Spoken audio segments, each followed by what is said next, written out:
Lectura del Santo Evangelio según San Mateo. Gloria a ti, Señor. En aquel tiempo, cuando llegó Jesús a la región de Cesarea de Filipo, hizo esta pregunta a sus discípulos: ¿quién dice la gente que es el Hijo del Hombre? Ellos respondieron: unos dicen que eres Juan el Bautista, otros que Elías, otros que Jeremías o algunos de los profetas. Luego les preguntó: ¿y ustedes quién dicen que soy yo? Simón Pedro tomó la palabra y le dijo: tú eres el Mesías, el Hijo de Dios vivo. Jesús le dijo entonces: dichoso tú, Simón, hijo de Juan, porque esto no te lo ha revelado ningún hombre, sino mi Padre que está en los cielos. Y yo te digo a ti que tú eres Pedro, y sobre esta piedra edificaré mi iglesia. Los poderes del infierno no prevalecerán sobre ella. Yo te daré las llaves del reino de los cielos. Todo lo que ates en la tierra quedará atado en el cielo, y todo lo que desates en la tierra quedará desatado en el cielo. Y les ordenó a sus discípulos que no dijeran a nadie que él era el Mesías. Palabra del Señor. Gloria a ti, Señor Jesús. Queridos hermanos, estamos en el domingo 21 del tiempo ordinario ciclo A.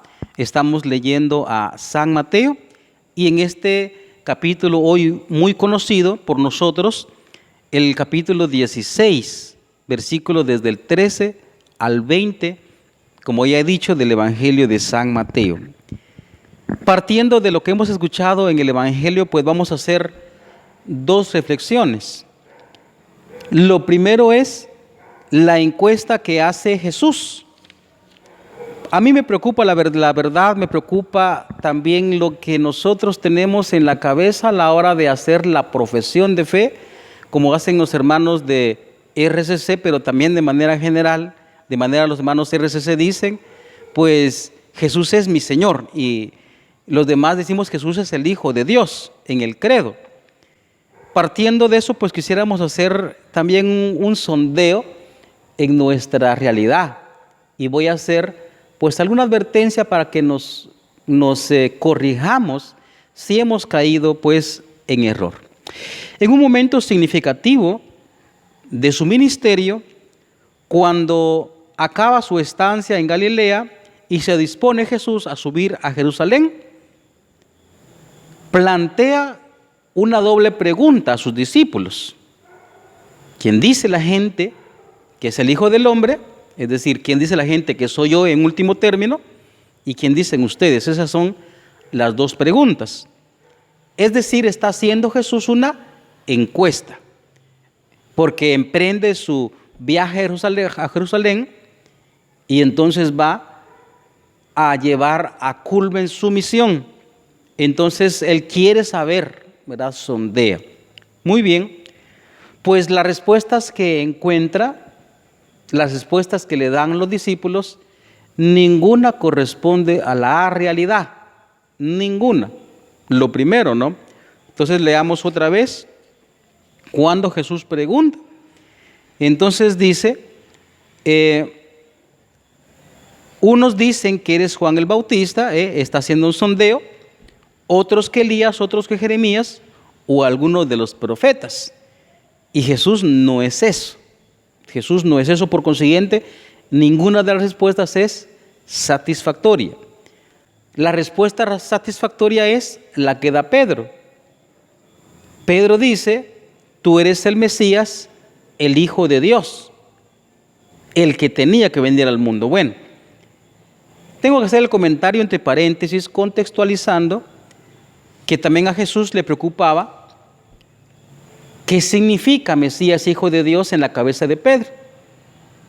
Tengo que hacer este comentario entre paréntesis para contextualizar, porque sabemos que Jesucristo después le corrige a Pedro, porque Pedro tenía en la cabeza pues el concepto mesiánico político al modo davídico, de tal manera que Pedro creía que Jesucristo como Mesías iba a echar políticamente a los romanos para restaurar nuevamente a Israel. Entonces, como digo, eso lo digo entre paréntesis. Ahora bien, pero la respuesta que da Pedro es correcta. Ahora, en el caso de nosotros también, como digo, a mí me preocupa mucho, porque a la hora de hacer también nosotros profesión de nuestra fe, ¿qué es lo que nosotros tenemos en la cabeza? ¿Por qué? Porque a la hora de la realidad parece que cuando la gente ya se mueve o ya nos movemos fuera del recinto del templo y fuera del ambiente eclesial de los hermanos, parece que ahí ya no aplica la profesión que decimos todos los domingos y cuando hay fiestas de guardar, como se dice en los mandamientos, ¿no? Entonces, en este sentido quiero hacer esta advertencia que habíamos dicho. Porque los humos de la nueva era se ha metido en la iglesia y entonces, por ejemplo, mucha gente llama a Jesús el maestro, mi maestro. De hecho, hasta algún cuadro hay por ahí, el maestro. Entonces, ¿eso de dónde lo hemos tomado? ¿Qué es lo que estamos diciendo cuando yo digo Jesús es mi maestro? ¿Qué estamos diciendo? Resulta que esta frase, Jesús es un maestro o Jesús es un gran iluminado, esta expresión lastimosamente ha venido de este movimiento antieclesial y antife, anticreyente de la nueva era. Y sabemos lo que se predica ahí. Y entonces cuando nosotros decimos Jesús es mi maestro, pues lastimosamente tenemos que revisar qué estamos diciendo. Porque la nueva era, la New Age como se le conoce, como dirá algún también escritor, hace un indecoroso rebajamiento cristológico a Jesús. Jesús pasa a ser nada más un maestro comparable a los grandes maestros que ha tenido la humanidad, un Buda, pues algún filósofo antiguo o moderno, un Mahatma Gandhi, pues no sé, grandes personajes de la historia. Y Jesús nada más es un maestro. Y entonces en ese sentido su enseñanza queda igual que prácticamente lo que enseñaron otros grandes maestros. Y la grandeza del Señor, esto parece herejía lo que voy a decir, pero no lo es. Y la grandeza del Señor no es nada más su enseñanza, que de hecho es muy importante. Hay cosas que dijo Jesucristo que ningún gran hombre ha dicho. Por ejemplo, las bienaventuranzas del capítulo número 5 al 7 de San Mateo. Pero la grandeza de Cristo está en que Jesús, el Hijo de Dios, se encarnó en el seno de la Virgen María, que se entregó, lo crucificaron y resucitó. Esto es la fe de la iglesia. Tengamos mucho cuidado a la hora de profesar nuestra fe y de las euforias que a veces nos hacen gritar en las asambleas, cuando hay asambleas.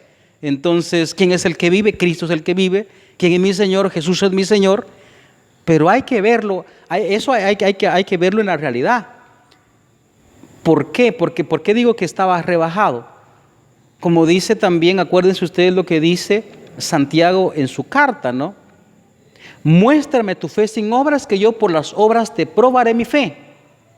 Y entonces, como digo, cuando estamos dentro del recinto del templo parroquial, de la parroquia, o estamos fuera del ámbito eclesial de los hermanos, ¿realmente Cristo es mi Señor? ¿Cristo es Dios? Yo creo que Cristo realmente resucitó y que me va a resucitar a mí también, porque parece que no tiene mucha trascendencia esa profesión de fe. Como dijo algún sacerdote también sobre la predicación de este domingo, pues usted tome en cuenta los santos que predicaron en tierras de misión, en los inicios de la evangelización de América, por ejemplo, los santos que predicaron. ¿Cuál fue la respuesta que la gente tuvo después de Jesús? Entonces eso hay que verlo. Si nosotros a la hora de profesar nuestra fe lo profesamos, como dice San Pablo, primero con los labios, pero también con el corazón, es decir, yo no solo profeso mi fe cuando estoy dentro de la iglesia, sino cuando a la hora de actuar allá afuera, entonces se ve si Cristo impregna mi vida. Las pequeñas o grandes decisiones que yo voy a tomar, entonces estoy manifestando con mi actuación, con mis actos, estoy mostrando yo lo que creo. Entonces tenemos que tener, como digo, hermanos, mucho cuidado, porque esto de Jesús es mi maestro, Jesús es un maestro, entonces queda reducido Cristo nada más a un gran maestro, y por eso no impregna la vida nuestra. Entonces tenemos que tener mucho cuidado, porque de ahí es donde vienen esas frases que mucho cristiano católico incluso dice. Entonces yo creo en Cristo, pero no creo en la iglesia. San Cipriano dice que nadie puede tener a Dios por padre si no tiene a la iglesia por madre. No se puede, no se puede. Aquí viene el segundo punto. El segundo punto es, después de que Jesucristo hizo prueba de la fe de Pedro, entonces le da las llaves, esas llaves que son simbólicas. Y aquí hay un bonito comentario en torno a eso. El profeta pronuncia un oráculo contra un tal Somná, nuestra primera lectura, ¿va? Mayordomo del palacio del rey de Judá, que se ve que se hizo odioso por su arrogancia. Por ese orgullo será castigado, pasando su cargo a otro. El profeta expresa la destitución y el nuevo nombramiento aludiendo a unos signos de ese cargo. ¿Cuáles son esos signos? La túnica, la banda y sobre todo las llaves. Bien, entonces ahí está. Aquí hay que tener en cuenta también eso que le da Cristo a Pedro. Con la profesión de fe que hace Pedro, entonces con ello merece una alabanza de parte de Cristo. Porque esta afirmación se la ha revelado Dios. Con una doble imagen, le anuncia que ha pensado en él como jefe de la primera comunidad y le da como una solemne investidura. Yo te digo, esa es la solemne investidura, la imagen de la piedra sobre la que edifica su iglesia. Y aquí dice, entre paréntesis, una de las pocas veces que en el Evangelio aparece la palabra griega eclesia, equivale al cajal del Antiguo Testamento, la comunidad de Yahvé, y la de las llaves del reino de los cielos, que tendrá que administrar Pedro. Esa frase que mucha gente dice, yo creo en Cristo, pero no creo en la iglesia, eso está negando completamente lo que está afirmando con su propia boca. Porque la iglesia Cristo la quiso. Cristo menciona esa expresión, como ya digo, aquí se menciona en griego eclesia o en hebreo cajal. Cristo utiliza esa expresión y que va a fundar una iglesia. Entonces, si nosotros decimos creer en Cristo, necesariamente tenemos que creer en la iglesia y aquel a quien Cristo dejó encargado para el cuidado de toda esa comunidad que él iba a fundar. Entonces, como ven, la profesión de fe es comprometedor y eso es muy lindo, y también pues nosotros entramos a formar parte de una comunidad. Y esto es muy bonito porque si nosotros tenemos en cuenta esto que dice Jesucristo, los poderes del infierno no prevalecerán, pues tenemos que tener confianza con todos los ataques que ha recibido, especialmente, por ejemplo, en este tiempo la iglesia, no digamos en el 2010 con el Papa Benedicto. Tenemos que tener confianza de que la iglesia prevalecerá, incluso con mi haraganería de que yo no querer trabajar. Pero lo más importante es que nosotros también, como digo, trabajemos por el reino de los cielos, que mostremos la fe que profesamos a los demás, allá afuera, fuera del recinto del templo o fuera de la comunidad eclesial con los hermanos. Mostremos en quién creemos. Nunca más podemos decir nosotros nada más, Cristo es mi maestro, porque hay que revisar qué significa eso. Y nunca más yo puedo decir, pues creo en Cristo, pero en la iglesia no, porque eso es incoherente. Cristo quiso fundar una comunidad y a ella me adhiero yo con la fe.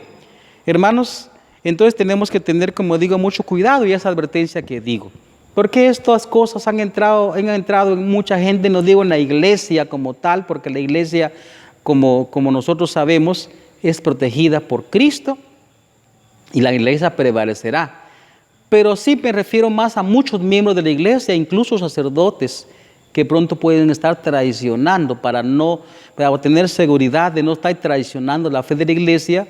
Tenemos que estar aferrados a la fe como la iglesia lo profesa. En la jerarquía, Pedro es la cabeza y en el caso nuestro ahora el Papa y el Catecismo de la Iglesia Católica, como nos lo ha dicho Juan Pablo II. En la Porta Fidei, aquella encíclica que él sacó en el 2011 y que nosotros también, como digo, profesamos. Entonces, hermanos, profesemos nuestra fe, pero que esa fe realmente se muestre a los demás en pues los distintos ámbitos en los que yo me muevo, en la familiar, en la diversión, en la sociedad, en mi trabajo, con los hermanos, en el estudio, bueno, en tantos ámbitos como yo me muevo. El Señor nos conceda entonces, por supuesto, seguir perseverando en esta fe que profesamos, como Pedro profesó la fe hoy, y que nosotros también un día resucitemos con Cristo, porque Él lo ha prometido. Amén.